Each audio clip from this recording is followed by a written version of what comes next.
کسی اینکر نے 24 تاریخ کے اجلاس سے 4-5 دن قبل اپنے ایک پروگرام میں جو جس طرح کا ہم وہ اینکر نہیں ہے, وہ ایک وہ ہیں تجزیہ کار ہیں, چلیں انہوں نے یہ میرے خیال سے کہا ہوگا. اچھا, انہوں نے یہ کہا کہ یہ انویسٹیگیشن ایجنسی کا لیٹر مراسلہ جو ہے وہ کونسل پہنچ گیا ہے اور اب کونسل اس کے اوپر فیصلہ کرے گی. اچھا, مجھے بڑی حیرت ہو رہی ہے اس بات کی کہ ایک چیز جو کہ انویسٹیگیشن ایجنسی ایک کانفیڈینشلی کر رہی ہے وہ ایک اینکر کے پاس کیسے پہنچتی ہے, اس تجزیہ کار کے پاس کیسے پہنچتی ہے. یہ بات میرے لیے تو بہت زیادہ, آج کل صحافی کم ہے, مخبر زیادہ ہیں, انہوں نے آگے سے مخبر رکھے ہوتے ہیں. دیکھیے میں اس بارے میں میں اس بارے میں کچھ کہنے سے قاصر ہوں گا. وہ خوش ہوتے ہیں کہ ہم نے نا یہ کہانی بتائی تھی, میں نے پہلے بتائی تھی, ہم اس پہ بھی وہ لیتے ہیں, کیا کہتے ہیں اس کو نا, کریڈٹ لیتے ہیں کہ یہ میں نے پہلے بتا دیا تھا. میری کچھ اس قسم کی مصروفیت رہی کہ میں ویسے بھی سوشل میڈیا کم دیکھتا ہوں, تو یہ چیز سامنے ہی نہیں آئی کہ اسلامی ذاتی کونسل میں آنے والا ایک مراسلہ جو عمومی طور پہ ایک ایجنسی کی طرف سے ہے اور جس کو ہم تصور یہ کریں گے کہ ان کی خط و کتابت ہے اور ہم بھی کانفیڈینشیل ہے, تو ایک اینکر اس کانفیڈینشیل جو ہم تک پہنچ رہی ہے اسے وہ 4 دن پہلے ہی تش بام کر رہا ہے اور بتا رہا ہے کہ بہت بڑی بات ہونے جا رہی ہے. اور وہ کلپ پھر میں نے دیکھا تو مجھے یہ محسوس ہوا کہ اس کلپ کے اندر اس قسم کا اظہاریہ ہے کہ اسلامی نظریاتی کونسل اس کے اوپر فیصلہ کرتے ہوئے حق میں فیصلہ کر دے گی.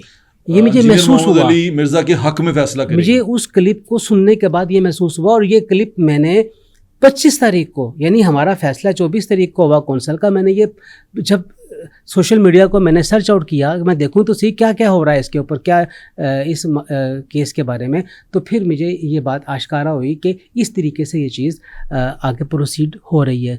اور پھر آئیو جو ہے اس کا یہ کہنا اور اس کا یہ ایک ہی طرز کی تحریریں لا کے دینا, جو یعنی کہ وہ آپ سے یہ کروانا چاہ رہے تھے کہ آپ حق میں فیصلہ دیں, یہ میں کہوں اظہار نہیں تھا, لیکن چیزیں ساری وہی تھی سامنے. اظہار نہیں تھا, زبان سے نہیں کہی گئی بات,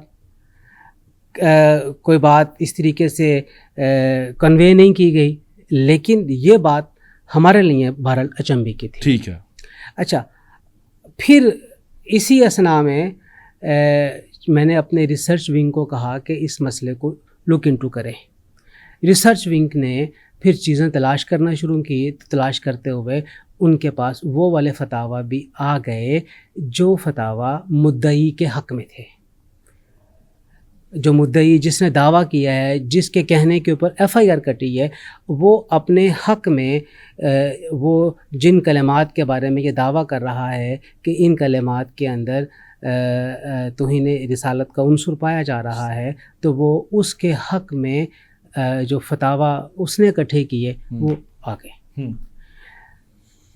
کونسل کا اجلاس 24 تاریخ کو وقت پہ ہمارا اجلاس کا آغاز ہوا, اور حساسیت کی بنیاد کے اوپر سب سے پہلا ہم نے اپنے تمام ایجنڈے کے آئٹمز کو ایک طرف رکھتے ہوئے اسی ایجنڈا آئٹم کو ہم نے شروع کیا.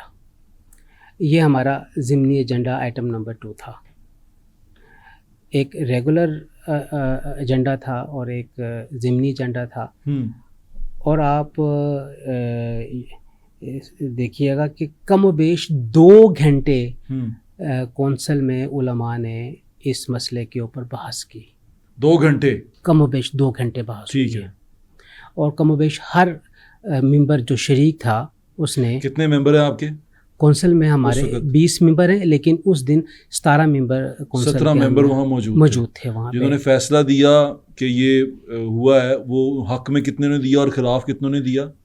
تمام نے یہ کہا کہ اس کے اندر توہین رسالت کے کلمات کے اندر توہین رسالت کا عنصر موجود ہے. آپ نے یہ ٹرانسکرپٹ پڑھ کے, یہ اصل میں ہم نے اس ٹرانسکرپٹ کو بیس بنایا, یہ پڑھ کے, یہ جو ٹرانسکرپٹ ہے اس ٹرانسکرپٹ کو ہم نے بیس بنایا کہ یہ ایکچوئل ہے کیا.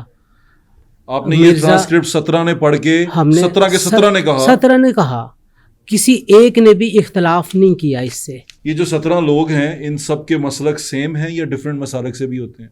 اچھا مجھے یہ بات بھی نا سن کے بہت زیادہ تکلیف بھی ہوئی اور بہت زیادہ مجھے حیرت بھی ہوئی.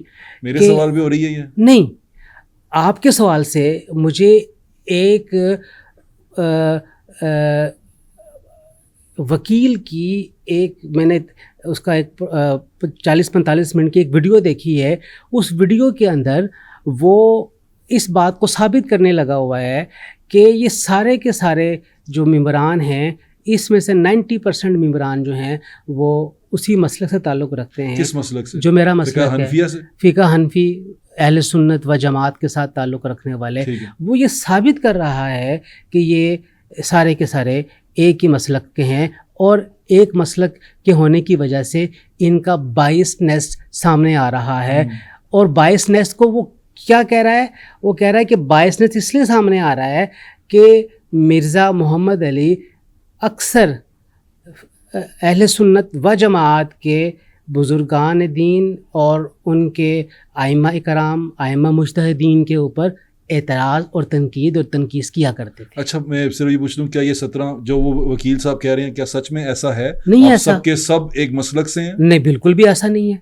مجھے تو اسی بات کی حیرت ہے کہ آپ وکیل ہیں, آپ لا لوگوں کو بتاتے ہیں اور جب آپ خود بات کر رہے ہیں تو آپ کی تحقیق یہ کہتی ہے کہ سارے کے سارے ایک ہی مسلک سے ہیں یا 90% ایک مسلک. کیا یہ بات سچ ہے؟ نہیں ہے سچ. اب مختلف مسالک سے ہیں؟ بالکل مختلف. میرے پاس کیٹیگریکلی موجود ہے فگر کہ بریلوی مسلک کے 9 ممبران ہیں آؤٹ آف 20, 7 موجود تھے, 2 موجود نہیں تھے. ٹھیک ہے. دیوبندی مسلک کے 5 ممبران ہیں, 4 موجود تھے, 1 موجود نہیں تھے. اہل حدیث مکتب فکر کے 2 ممبران ہیں, دونوں کے دونوں موجود تھے.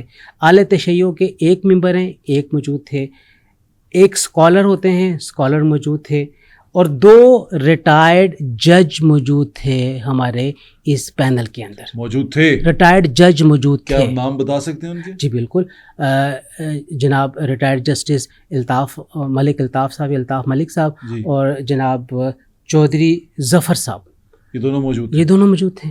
اور یہ سب کا متفقہ فیصلہ تھا؟ سب کا متفقہ فیصلہ تھا اور سب نے سائن کیے, دستخط کیے اس فیصلے کے اوپر جو باقاعدہ طور پہ ڈکٹیٹ کرایا گیا, تمام ممبران کے سامنے بار بار پڑھ کے سنایا گیا, اس کی نوک پلک درست کی گئی اور اس کے بعد پھر اس کے اوپر تمام نے دستخط کیا. کیا آپ نے اس کو جاری کیا تھا؟ کیا یہ فیصلہ جاری ہوا تھا؟ اچھا اب یہ بھی ایک بات ہے, یہ بڑی عجیب سی بات ہے. ابھی میں نے آپ سے ایک سوال پوچھنا ہے کہ فیصلہ کیا تھا, لیکن ابھی پہلے یہ بتا دیں کیا فیصلہ جاری کیا تھا؟ یہ بنیادی طور پہ جاری کرنے کا مطلب 2 طریقے سے کیا جاتا ہے.